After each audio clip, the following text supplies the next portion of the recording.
আসসালামু আলাইকুম ওয়া রাহমাতুল্লাহি ওয়া বারাকাতুহু। যে যেখান থেকে আমাকে শুনছেন আন্তরিক মোবারকবাদ।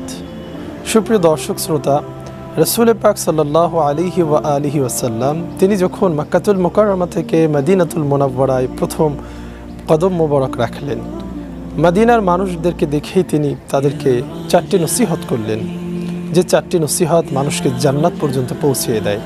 রাসূল পাক সাল্লাল্লাহু আলাইহি ওয়াসাল্লাম ইরশাদ করেছেন, আফশুস সালাম, তোমরা আগে আগে সালাম দাও, বেশি বেশি সালাম দাও। ওয়াতুইমুত তুআম, মানুষকে খাবার খাওয়াও, দাওয়াত করো। ওয়াসিলুল আরহাম, রক্ত সম্পর্কীয় আত্মীয়তা রক্ষা করো, বজায় করে চলো। ওয়াসাল্লু বিল্লাইলি ওয়ান নাসু নিআম, মানুষ যখন ঘুমিয়ে থাকে, ঘুমে বিভোর হয়, তখন তোমরা নামাজ আদায় করো। তাদখুলুল জান্নাতা বিসালাম, এই চারটি আমল যদি করতে পারো তাহলে শান্তিতে নিরাপদে আল্লাহর জান্নাতে প্রবেশ করতে পারবে।